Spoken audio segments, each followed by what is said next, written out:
នេះខ្ញុំដួលតែខ្ញុំមិនខ្លាចឡើងវិញជីវិតវាលំបាកតែចិត្តខ្ញុំមិនធ្លាក់ចុះទេមនុស្សនិយាយច្រើនថាខ្ញុំមិនអាចធ្វើបានតែខ្ញុំបង្ហាញវិញដោយការខំប្រឹងប្រែងខ្លួនឯងចងចាំថ្ងៃអតីតដែលខ្ញុំធ្លាប់បាត់បង់ភ្នែកពេញដោយទឹកភ្នែកតែចិត្តនៅតែតស៊ូគ្មានអ្វីមកឈប់ខ្ញុំបើចិត្តខ្ញុំមិនបោះបង់ខ្ញុំជឿលើខ្លួនឯងនេះជាផ្លូវដែលខ្ញុំជ្រើសទោះបីជាអាប់ងងឹតបិទផ្លូវខ្ញុំទោះបីជាអាប់ងងឹតបិទផ្លូវខ្ញុំបីជាអាប់ងងឹតបិទផ្លូវខ្ញុំនឹងតដើរទៅមុខមិនក្លប់ក្រោយខ្ញុំមិនចោះចាញ់មិនថាពិបាកប៉ុណ្ណាបេះដូងខ្ញុំរឹងមាំដូចភ្លើងមិនរលត់ទោះបរាជ័យជាថ្មីខ្ញុំនឹងឈរឡើងវិញ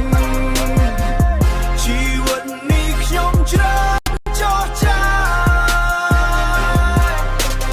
មើលទៅមុខតួផ្លូវវាមិនច្បាស់ក្តីសង្ឃឹមនៅក្នុងខ្លួន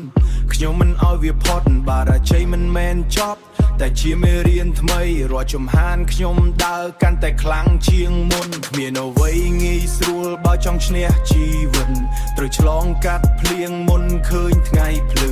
អ្នកណាមើលងាយសូមទុកវាជាកម្លាំងថ្ងៃមួយខ្ញុំនឹងបង្ហាញថាខ្ញុំអាចឈ្នះបានស្ដាប់ឲ្យច្បាស់នេះជាសម្លេងអ្នកប្រយុទ្ធមិនដែលរៀបថយមិនដែលខ្លាចមិនដែលឈប់ស្លុតទោះបីជាមេឃរលំភ្នំនៅលើចំពោះមុខបីជាមេឃរលំភ្នំនៅលើចំពោះមុខក៏ជាខ្ញុំនៅតែស៊ូមិនព្រមដេកទុកគេសើចក៏ចំអកទុកឲ្យគេសើចចោះជុំមុខក៏ឡើងចិត្តយកមកខាត់ឲ្យសម្រស់ជុំនៅគ្រប់ឧបសគ្គហែកមេឃឲ្យធ្លីជុំនៅគ្រប់ឧបសគ្គហែកមេឃឲ្យធ្លីបើចំហានទៅមុខមិនឲ្យជីវិតរលាយឈាមអ្នកតស៊ូហូបពេញសរសៃមិនចេះចោះចាំមិនថាពេលណាឬទីកន្លែងណាឡើយខ្ញុំជាអ្នកកំណត់វាសនាខ្លួនឯងគ្មានអ្នកណាទៅបង្គាប់ជោគជ័យគឺជារបស់ខ្ញុំព្រោះខ្ញុំមិនដែលព្រមស្លាប់ខ្ញុំមិនចោះចាញ់មិនថាពិបាកប៉ុណ្ណាបេះដូងខ្ញុំរឹងមាំដូចភ្លើងមិនរលត់ទោះបរាជ័យជាថ្មីខ្ញុំនឹងឈរឡើងវិញ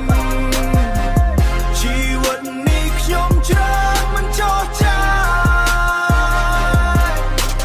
ថ្ងៃណាខ្ញុំឈ្នះនឹងញញឹមដោយមោទនភាពព្រោះខ្ញុំមិនបោះបង់ពេលពិភពលោកតវ៉ានេះជារឿងខ្ញុំនេះជាកម្លាំងខ្ញុំមិនចោះចាញ់មិនចោះ face